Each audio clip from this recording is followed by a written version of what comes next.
All right, it's 7 p.m. Let's open this Planning and Zoning Commission meeting for Wednesday, July 15th. Matt, can you take roll, please? All commission members are present. Okay, commission members, we've discussed two items that we are going to discuss again tonight in open hearing that will lead to updating our zoning code should you decide to do that tonight. So let's go ahead and open the public hearing if you'd like to do that.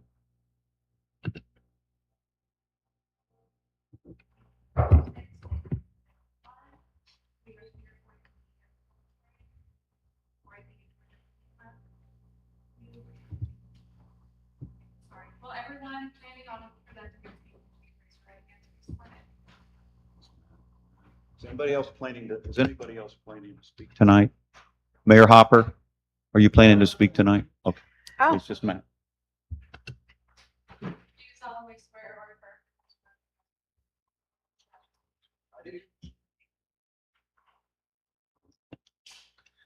Okay, Matt, you want to go through them? Okay.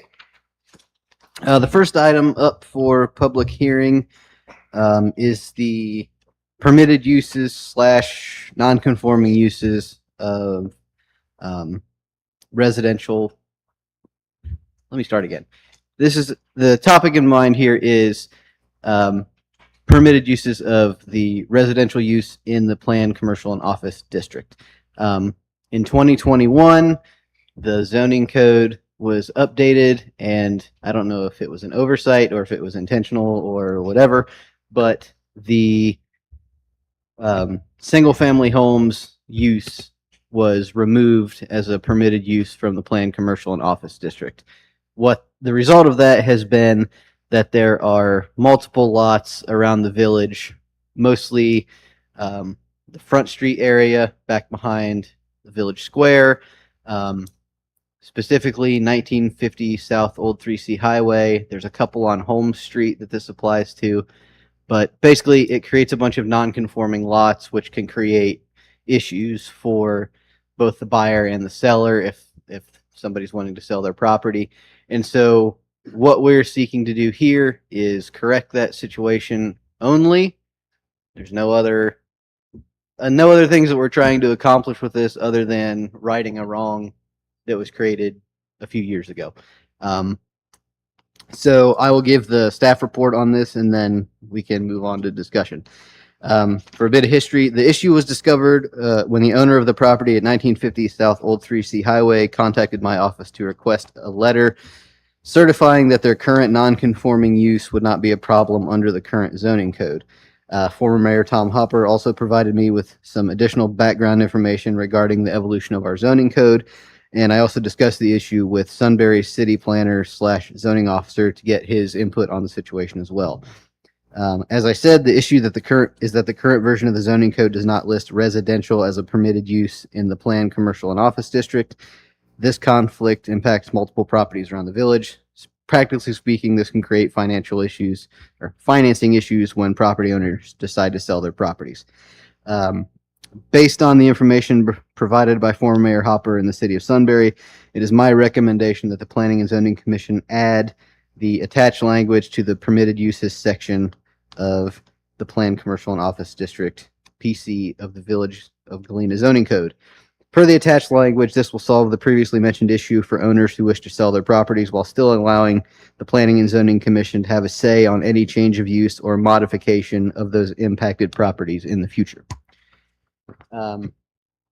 What I have up here, since nobody has packets necessarily in front of them, this is the standard language that's in the zoning code right now for that district, and then the items in red are what we've added, so that's what I'll read right now. This adds a clause or item K to Article 18.03 of the permitted uses section. All right. Item K, single and multifamily residences. All right. Listen carefully. Any single family residence constructed in the planned commercial and office district PC prior to the adoption of this zoning code, meaning whatever edition that we're on right now, those uses would now be allowed. Any multifamily residences constructed in the planned commercial and office district PC prior to the adoption of the zoning code. So what this talks about is, for instance, Ken Molnar's law office has some residential uses in it. That now makes those uses conforming as well. And then the third point is any new single-family residence, provided that the same contains at least 1,450 square feet of living area, exclusive of porches, garages, and basements. So what that means is if you want to build a house, as long as it's at least 450 square feet, you can do it without any problem. It's now a permitted use. Any modifications, things like that, those still need to come before the Planning and Zoning Commission because they would be in a planned district, and that requires a submittal. So that's that. Yeah, no, not for 1450. Did I say 400? I apologize. That is, yes, 1,450 square feet. Sorry. I have Good a question. Yes. So you're saying that the people that are already here, okay, that you could put a multifamily into Galena under No. this law? Incorrect.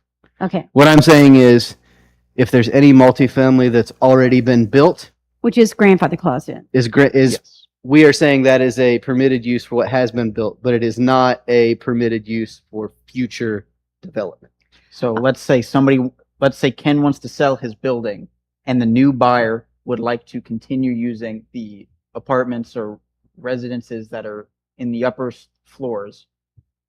That would then be continued to be allowed if they Yes. did not make any significant changes to the structure itself. Yes. For instance, if they wanted to take one of those upstairs units and turn it into, I don't know, a bookstore, for instance, then they would have to come into here to get a change of use, that sort of It's a thing. But business. if it just stays exactly the same, then yeah, they can. If you need a new development plan or an updated development plan, it needs to re-go through zoning and is applied Yes. to by our current zoning code. Yes, and So that it would is lose its grandfather status. correct. Another question. So if anyone is commercially, like they're commercial and residential, so this would be multi-use for their property? So are you saying for new construction or for existing? Existing. Anything that's existing that's already in place can stay exactly how it is without having to go through any changes. So if there's a new build, they can actually ask us for a residential or commercial or both. No, because residential is, well, excuse me, single family residential, yes. Multifamily residential, no. We don't If- do multifamily. Our zoning code says we do, but it's under very limited circumstances. And I know the attitude of the village as a whole, Yeah. not big on multifamily. This is my problem. I don't want someone coming in and saying, hey, under our code, that we could put a multifamily on Walnut Street because there's a lot. Oh, no, And so- that can't happen right now. So they can't do twin plexes, right? That would be, That's multifamily. it is. So But we aren't going to do that, correct? I don't believe that will allow this. Or this would allow Well, that. I don't want to believe. I want to know. 'Cause Right, you I know me, I'm understand. so against anything like rentals or multifamily. So I Right. want to make sure multifamily is not in this. Right. And as of right now, it's not. So we need that in writing that we will not allow multifamily on Walnut or any place else, correct? Well, what you have in writing is everything that's currently in the zoning code as it relates to multifamily would still apply. So what I mean by that is right now, multifamily residences are not a permitted use in the planned commercial and office district. So here is the parcels in red are the affected plain commercial district. Right. Which is fine with me. So the other this is what we're talking about right now only affects the plain commercial district. Right. So if you're going up Walnut or up Harrison or up any of the other streets north of basically Church, this will not impact them in the slightest. And I there- want to confirm that we're not going to impact the village at all with multifamily. I want that taken out. that is not something we are legally allowed to do. It would be discriminatory. Well, Okay. that and you So have we can you would vote. have to write your entire zoning code. There are areas in the village that allow for multifamily. We could address that issue, but that will not be solved this evening because Okay. that would require a massive rewrite of our zoning code. From the ground up, basically. Yeah. But we can do that, correct? So let me hang on a second. Let me make sure I understand the concern. So we have a planned commercial district defined in the zoning code. Right. The only things that we have in planned commercial district, there's no additional rezoning, right, that we would Right, be doing. correct. Right? We're just changing some of the language in that district itself, right, to give a little more accommodation to the residents that are currently there. We're under there's no consideration at all of zoning anything else, planned commercial. Okay, perfect. Right, I just want to make sure you I know just, I that. just don't want to, I make sure the Right. language when we pass something. I'm not even sure where we would do that, to be Is honest. is your concern that this would create a loophole that would allow that sort of thing? Absolutely. And that is something we made sure that wouldn't happen because we've laid out 3 very specific allowable This instances. this went through what, 9 versions? Something to that effect because Now we can Zach do wouldn't leave me 10. alone.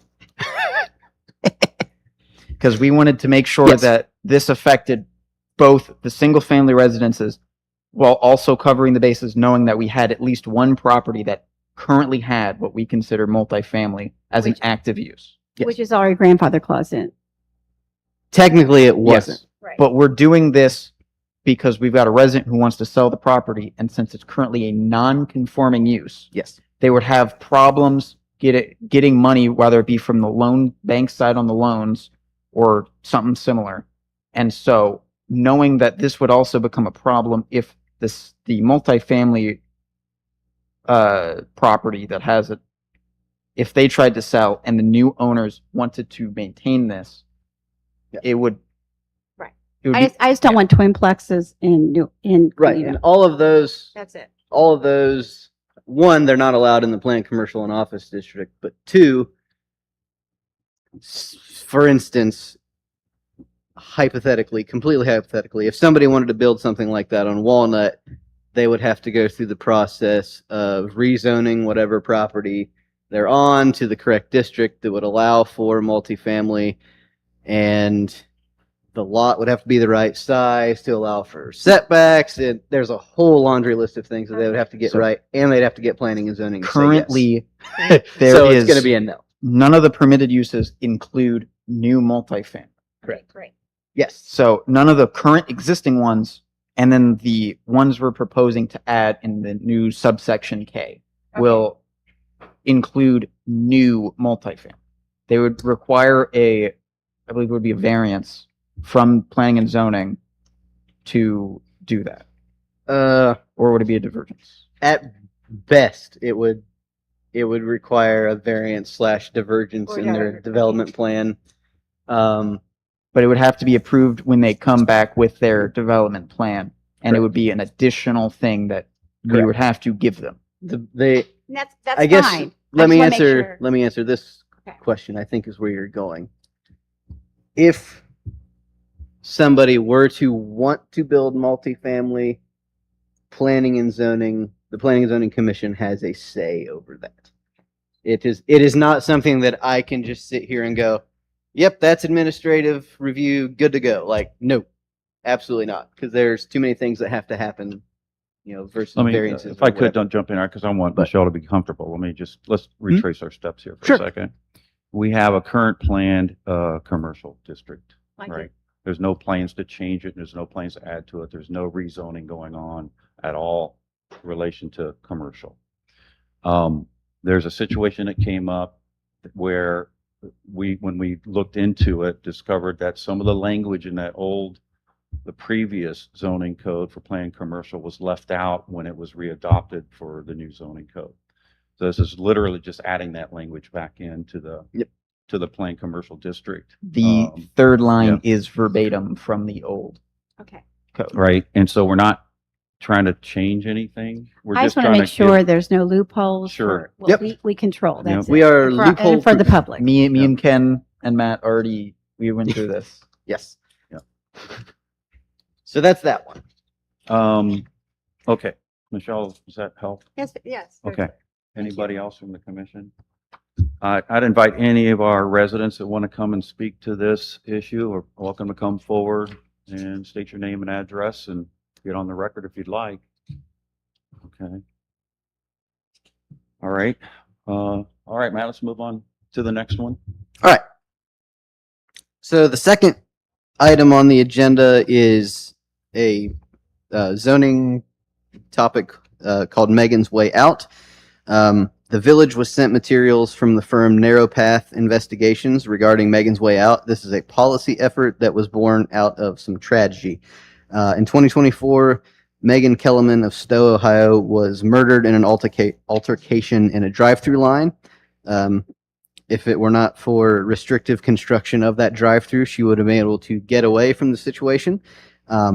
The Megan's Way Out initiative aims to influence municipalities and the state legislature to enact development restrictions to ensure safer conditions exist in drive-through lanes in future developments.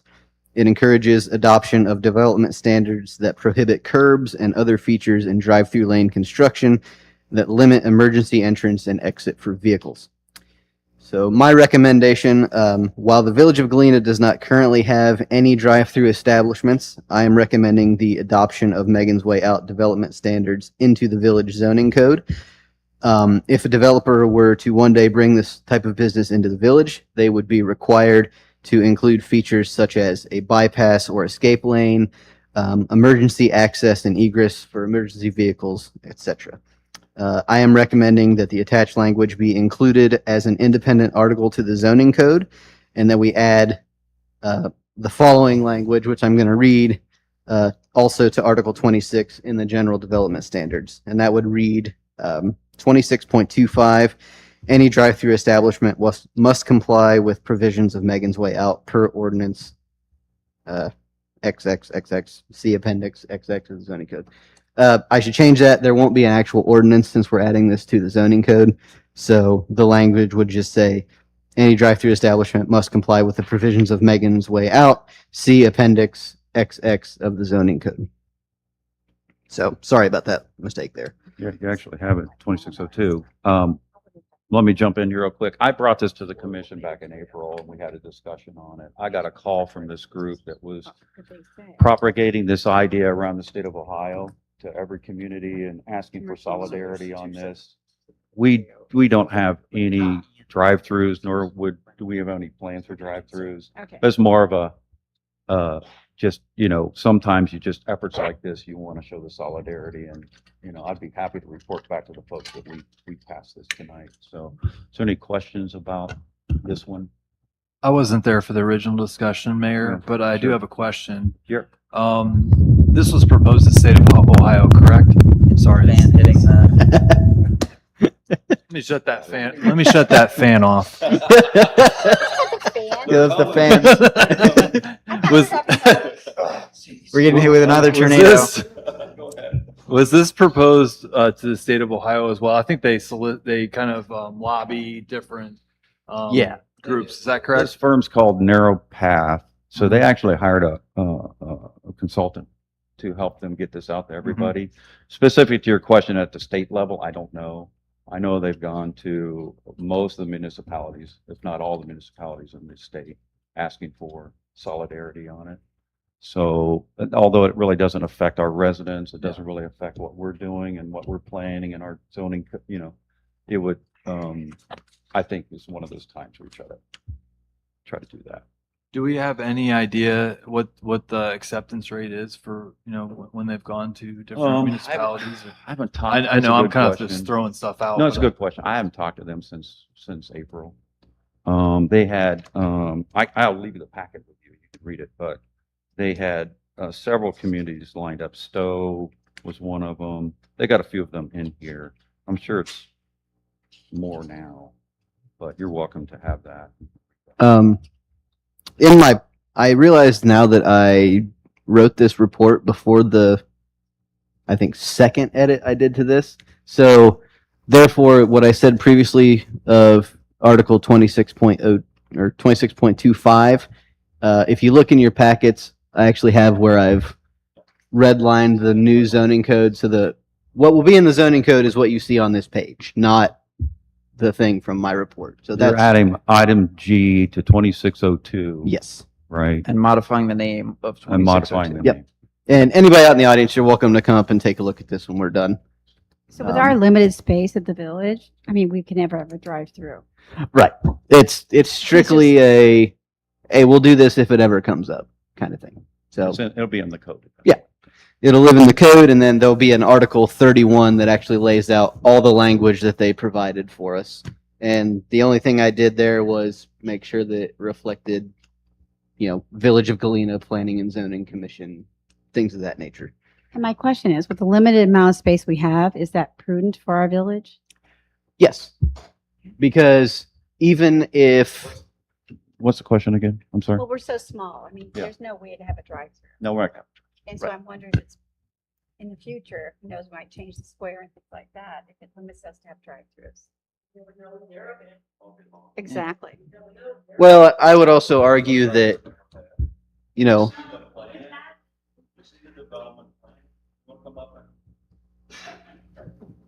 well, I mean, let's pretend, something weird happens and, somebody decides they want to sell their house and turn it into a Starbucks. I don't know what they would do. That's a dirty word, but they would still have to get through the entire zoning process and everything else. And then once they do that, they still have to design the project to fit the rules here. Yeah. So if anything, this makes it more difficult to add a drive-through to the village. So They would have to get to your point, since we're small, then yeah, I would absolutely add more restrictions to things that you don't want to happen. So Well, it's not, yeah, but I'm just saying as a concept. And Hopper's back there shaking his head, so I must be doing something right. Tim, anything else? Zach? I'm good. Michelle? okay. Anybody from the public like to speak to this one? Okay. All right, then, I'll make a motion to close this hearing. Do we have a second? I second. Michelle, second. All in favor, say aye. Aye. Opposed? Okay, Or hearing would that is, be a roll call? I think it's just, hearing. I don't remember if you need a, You know all the rules. You know all the rules. I would say probably safe bet to do roll call. Matt, you want to take the vote then on the closing the hearing? Seth, Yes. Tim, Yes. Jeff, Yes. Zach, Yes. Michelle. Yes. Okay, hearing closed at 7:22 PM. Okay, Commission, we have two pieces of work to do here. First being the permitted use and language in a discussion we just had. If there's no other comments, which I'm welcome to take here, I will take a motion to pass this new language for permitted use and planned commercial and office. We will have to suspend the rules if we want to pass it tonight. We don't Timeout.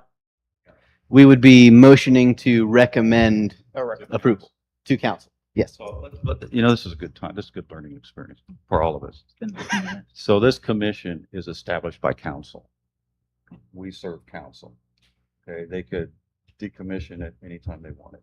Okay, so what we're doing here, when we vote something through, we're voting it up to council for their consideration. Council will then have to go through their process and an open hearing, and then presumably 3 readings and a vote. So we don't have to go through and suspend the rules or anything on the zoning council. Right, council. will do that. Yeah. We'll attempt that next month, next month at the council meeting. So, we good? Sure. Okay. All right, I'm looking for a motion to recommend the permitted use and planned commercial and office new language to council. So moved. That way. Do we have a motion to do that? So moved. Tim, motion. All second. Zach, second. And Matt, you want to take the roll on that? Michelle, Yes. Zach, Yes. Jeff, Yes? Tim, Yes. Seth. Yes. Okay, thank you all. So do we have a motion to adopt the new language in the zoning code for Megan's Way Out and recommend a new language to council? Do we have a motion to do that? I'll make the motion. Zach, Second. Tim, second. And when you're ready, Matt? Seth, Yes. Jeff, Yes? Michelle, Yes. Zach, Yes. Tim. Yes. Okay. Good work, everybody. All right, we have a moment here for guest comments. If anybody wants to make a comment to the commission. All right, and we'll move on to approval of minutes. We have the May 2026 minutes to approve tonight. Anybody have any questions about those minutes? Not seeing we have no questions. Do we have a motion to approve those minutes? So moved. Tim, I'll second. and all in favor of approving the May 2026 minutes, say aye. Aye. Opposed? Okay, minutes approved. The June meeting was canceled, so we have any minutes for that. And moving on to zoning report. Matt. Hang on. Sorry. Moving too fast for you, aren't we? I did include a minutes page for June, even though it just says it's canceled. I don't know if we need to prove that or not, but just pointed it out. Oh, okay. Yeah, it's right here in the packet. It just says it's canceled. There'd be no minutes. That's fine. I just pointed it out there in case we got caught. All right. Oh. Okay. Mr. Hopper in the back is saying that we should technically still approve it.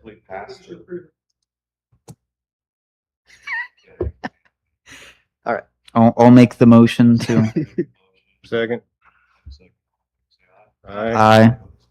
Who was the second, please? Thank you, sir. Okay. All right. Miller Farm is starting to pick back up a little bit again. I've received, I think, 6 or 7 lot applications this week that I'm getting going on. And they're spread across the various sections. 5 and 6 are currently, or let me back that up a second. Section 4, 3B, 4A, and 4B, those are all getting roads and stuff built right now and all the backbone infrastructure. Once those have all been completed, and then we're actually instituting a new policy in which they will actually stake out all of the drainage swales and areas where power gear and telecom gear goes. That way they're all actually installed correctly at the right grade. All that staking and everything has to be done, walked, and accepted by the village before we actually start processing lot applications for that next section. And that's going to make everything go smoother through the lot grading permit process, and the homes actually getting closed out and finished. And I will credit Mark Ruffner at KEM for coming up with that workaround. Not a workaround, that's the wrong word, but for coming up with that new workflow. I think that's really going to improve things along and make everything run a lot more smoothly out there.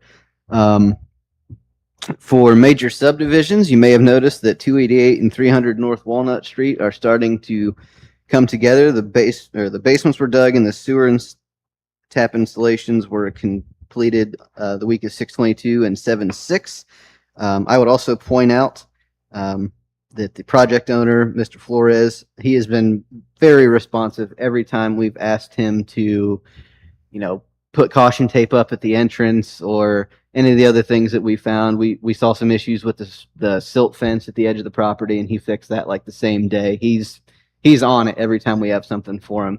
And he's also working with the village to donate a small section of the one parcel to the park. That way it kind of opens up the view to the new pavilion at Miller Park a little bit better. So he's been great, and I would, just from working with him back and forth, I would recommend that any other project he wants to do that fits in the code and is all, nice, that he does it, because he's been great to work with and he wants to be a good neighbor to the village. So that's a great thing. As far as some development plans, we have ZON 2026-14. This is the Hollis Motor Company project at 42 West Columbus Street.